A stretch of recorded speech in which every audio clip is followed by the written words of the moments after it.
Chapter 613, New Commission.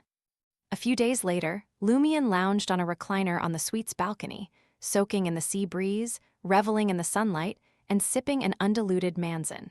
From his traveler's bag, he retrieved the incomplete umbilical cord from Father Montserrat. The cord was completely charred, stripped of its spirituality. After Lumion's repeated confirmations, backed by Franca and Jenna's divination, a conclusion was reached. After the exorcism spell, the umbilical cord lost its vitality. Moreover, lacking beyonder characteristics, it couldn't function as a mystical item or a main ingredient for charms, agents, weapons, or any other artifacts. All it retained now was its distinct uniqueness. In simpler terms, it mirrored the mark left on Lumion by Blood Emperor Alistair Tudor.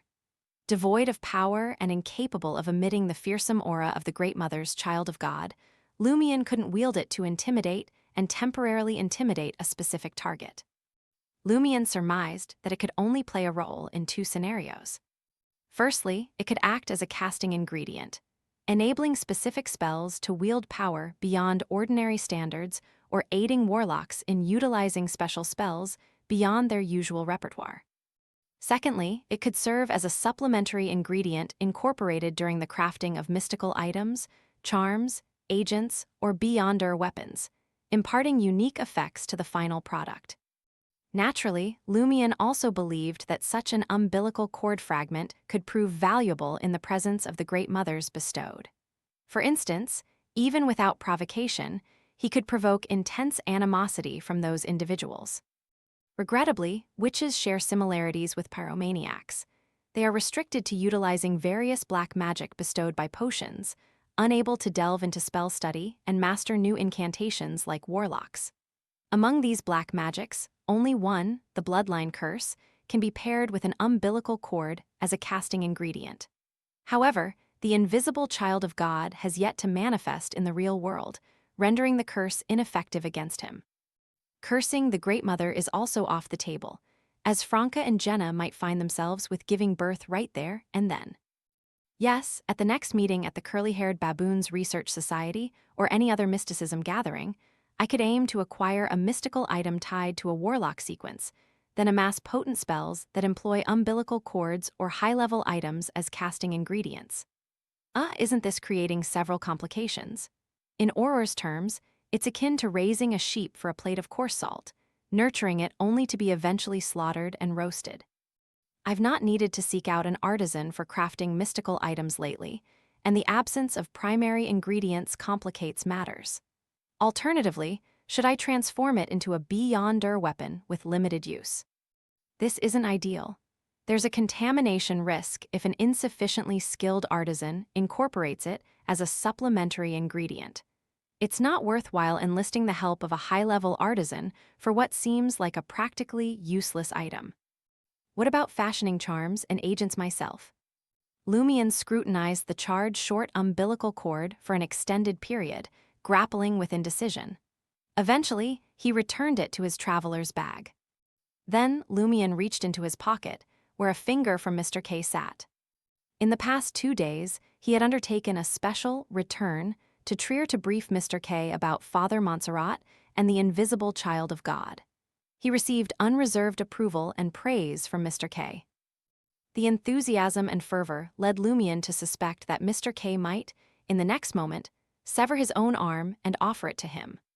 His fingers seemed insufficient to convey the depth of his emotions. Mr. K expressed great satisfaction with his decision to permit Lumion to leave Trier and pursue his adversaries. He perceived it as the Lord's revelation and commended Lumion's peculiar affinity for heretics and incidents involving evil gods, seeing him as a walking calamity for the fallen. How could a beyonder of such stature confine himself to Trier? It was imperative to explore various locations in the northern and southern continents. Regarding the name of the ancient goddess of harvest, Umbella, Mr. K didn't exhibit a notable reaction, nor did he seek an immediate revelation from his lord. Lumion, failing to secure an answer, bid farewell and departed. Instead, he sought out Franca, Jenna, and Anthony to share the details of the surgical removal, human refinement, and Father Montserrat's near conception of the Great Mother's child of God as a man. While Franca and Jenna were already acquainted with the sowers of the villain pathway, the connection with Father Montserrat left them feeling like they were hearing a horror story, traumatized by the bestowed of the Great Mother. Anthony displayed no overt reaction, but he made a rare gesture. Unconsciously, he gently stroked his stomach. After conveying his sentiments, Lumion returned to the ship contentedly, resuming his journey to the southernmost part of the Phaenopotter kingdom. Knock, knock, knock. Lumion had just flipped through the Dutanese textbook for a few minutes when a series of knocks echoed on the suite's wooden door. Lugano, ever diligent, played the role of a servant, making his way to the door and peering through the peephole. In the past few days, the absence of baby cries had eased his anxious heart. This incident only heightened his gratitude for choosing to stay with his employer rather than returning to Trier. Lugano believed that if the issue stemmed from the Beyonder ingredients left behind by Tanko, even if he hadn't boarded this ship, he would have encountered a similar situation sooner or later. Moreover, the wait wouldn't be long, perhaps a year or even half a year. Without the aid of a powerful Beyonder like Lumion Lay, his fate would have been quite clear. Spotting Captain Pedro outside, Lugano turned to Lumion, who was on the balcony, and informed him, "Boss, the captain is looking for you." "Why would the captain seek me out? Shouldn't we tacitly overlook what happened?" Lumion closed the Dutanese textbook and returned to the living room, bathed in bright sunlight. Pedro, sporting a handsome brown beard, entered the suite and exchanged pleasantries. Clearing his throat, he said, "Mr. Barry, are you interested in taking on a commission? It's a straightforward one and won't consume much of your time." Straightforward? I doubt it would remain so after being entrusted to me. After various experiences, he gained a better understanding of his unique constitution. As a Beyonder of the Hunter pathway, harboring an evil god's angel within him and concealed remnants of the Blood Emperor's aura, he naturally attracted calamities, prematurely unveiling problems that might have remained hidden. Lumion couldn't foresee how a supposedly simple commission would unfold. Seated in an armchair, Lumion smiled and responded, "What commission? I'll listen to the specifics before deciding whether to accept it." Pedro sighed, beginning to explain, "The destination of this voyage is Port Kala, my hometown. My wife and children live there. At the start of the year, my beloved eldest daughter, Sala, fell in love with a young man. She was passionate and eager to marry him. As you're aware, in Phaenopotter, marriage and family are held in high regard. We must approach marriage cautiously and maintain it responsibly. Blindly rushing into the cathedral isn't our way. Is that lad displeasing to you and your matriarch? Are you hiring me to silence him?" Lumion teased. "Honestly, there's no need for such trouble. A captain like you surely has plenty of ways to handle inexperienced young people. For instance, give him an opportunity and entice him into the sea trade, only for him to never return." Pedro chuckled dryly and responded, "I'm a law-abiding citizen. I won't resort to such measures.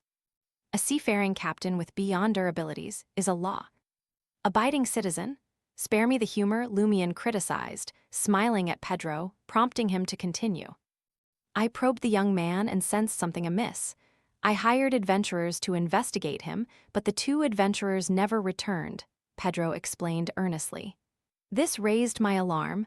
I don't want my child involved with such a person. It's too risky." Lumion nodded slightly. "Is that why you've sought me out?" "Yes," Pedro admitted, forcing a smile.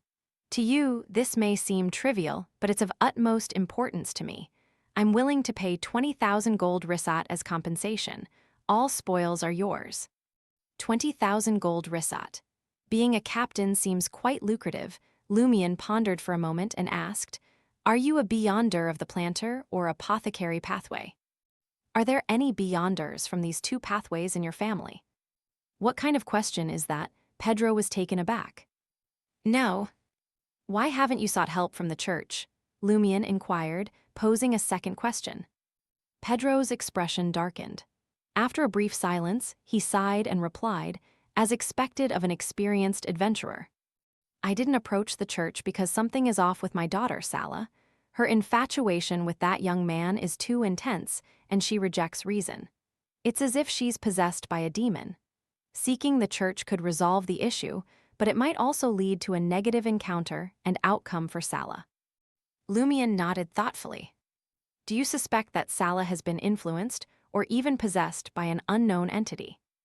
Yes, Pedro admitted, appearing worried. Lumion asked a few more questions and took a moment to reflect before stating, "All right, I accept this commission." He had to consistently pursue opportunities and work towards digesting the Conspirer potion to a level where he could conduct an advancement ritual upon reaching West Balem in the southern continent. Of course, saving up funds for Ludwig's meals was another motivation. A few days later, at 10 p.m. in apartment 702, 9 Rue Orsay, Quartier de la Cathédrale commémorative, Trier. Franca and Jenna glanced at Anthony, who had just knocked and entered, puzzled. "Why are you here at this time of day?" Anthony nodded. "I've found that woman." Huh? Jenna was momentarily surprised before questioning. The woman who appeared in the magic mirror divination. The woman whose presence caused the mirror world fragment on me to tremble slightly. Anthony affirmed with certainty, "Yes,